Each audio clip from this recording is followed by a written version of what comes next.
ભારે વરસાદે જાણે કહેર મચાવ્યો છે। ગીર સોમનાથમાં સવારે 2 જ કલાકમાં 3 ઇંચ વરસાદ ખાબક્યો અને ધોધમાર વરસાદથી વેરાવળમાં દુકાનોમાં પાણી ભરાઈ ગયા છે।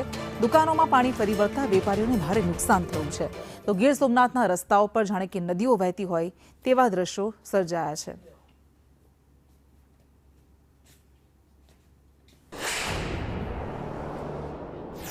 ત્રિવેણી સંગમ ખાતે ભારે પ્રમાણમાં જે પાણી આવ્યું છે, હિરણ, સરસ્વતી અને કપિલા ત્રણેય નદીનું જે પાણી છે તે ત્રિવેણી ઘાટ ઉપર જે વધારે પડતો આવતા ઘાટ જે પાણીમાં ગરકાવ થઈ ગયો છે। સાથોસાથ જે હું આપણે દ્રશ્યો બતાવવાનો પ્રયાસ કરીશ કે આ જે મુખ્ય માર્ગ છે તેની ઉપર પણ પાણી આવ્યું છે, ગોઠણસમાં પાણી આવે છે ત્યારે સ્થાનિકો તો ખુશી મનાવી રહ્યા છે। સાથોસાથ જે મુખ્ય માર્ગ ઉપર જે દુકાનોદારો છે તેની પણ દુકાનો સુધી જે પાણી આવી ગયા છે ત્યારે કેવું પાણી આવ્યું અને લોકોનું જનજીવન કેવું પ્રભાવિત થયું તે આપણે જાણવાનો પ્રયત્ન કરીશું।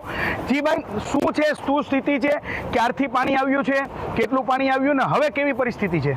જે રીતના આપણે વરસાદની રાહ જોઈ રહ્યા હતા ઘણા સમયથી, કાલ રાતથી મેઘરાજા મન મૂકીને વરસ્યા છે ત્યારે આજરોજ ત્રિવેણી સંગમમાં પૂરની સ્થિતિ છે અને ત્રિવેણી સંગમ વિસ્તારની અંદર ગોઠણસમાં પાણી ભરાયેલા છે। એવી કોઈ અસર નથી પડી છે, પણ નુકસાની દર વર્ષે થાય જ છે।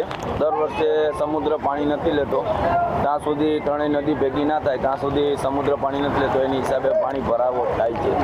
ક્યાંક ને ક્યાંક સ્થાનિકોનું કહેવું છે કે આ દર વર્ષની સ્થિતિ છે, સમુદ્રની અંદર ભરતી હોય છે ત્યારે જે તમામ ત્રણેય નદીઓનું પાણી આવ્યું છે જે સમુદ્ર ન લેતા અહીંયા જે પૂરની સ્થિતિ આવે છે, લોકોને થોડું ઘણું નુકસાન થાય છે, પણ સ્થાનિકો આ જે વરસાદ છે તેનાથી ખુશી છે અને લોકો પણ છે તે ક્યાંક ને ક્યાંક હજુ હવે મેઘરાજાને ખમા કરવા ક્યાંક વિનંતી કરી રહ્યા હોય તેવું પણ લાગી રહ્યું છે। કુલદીપ પાઠક, સંદેશ ન્યૂઝ, ગીર સોમનાથ। તો ગીર સોમનાથમાં જમજીર ધોધનું રૌદ્ર સ્વરૂપ જોવા મળ્યું। મોતના ધોધ તરીકે ઓળખાય છે આ જમજીર ધોધ। જમજીર ધોધનો મનમોહક નજારો સામે આવ્યો। ધોધ નજીક તંત્રએ 2 ગાર્ડ તૈનાત કર્યા છે। તો આ દ્રશ્યો આપણે બતાવી રહ્યા છે, આ રમણીય પણ છે અને ડરાવના પણ છે, કારણ કે ગીર જંગલમાં સતત 2 દિવસથી વરસી રહેલા વરસાદને કારણે મધ્ય ગીરમાં આવેલો આ ધોધ છે જમજીર ધોધ, જેણે રૌદ્ર સ્વરૂપ ધારણ કર્યું છે। ગીર સોમનાથ ઉપર છેલ્લા 3 દિવસથી મેઘરાજા છે તે અવિરત રીતે વરસી રહ્યા છે, તેને લઈને જમજીરના ધોધ છે તે 2 કાંઠે વહી રહ્યો છે। ત્યારે સંદેશ ન્યૂઝની ટીમ પહોંચી છે જમજીરના ધોધ ઉપર કે જ્યાં સિંગોડા નદીમાંના 2 દરવાજા છે તે ખોલવામાં આવેલા છે, તેને લઈને જમજીરનો ધોધ છે તે 2 કાંઠે વહી રહ્યો છે। ત્યારે આ જ ધોધ છે તેને મોતનો પણ ધોધ કહેવામાં આવે છે। ત્યારે આ ધોધ ઉપર હાલમાં જે કોડીનારની પોલીસ દ્વારા પણ 2 જવાનોને એનાયત કરવામાં આવેલ, જેથી કરીને કોઈ પર્યટકો જમજીરના ધોધ સુધી ન આવે તેને લઈને 2 જવાનોને ખડે પગે રાખવામાં આવેલા છે।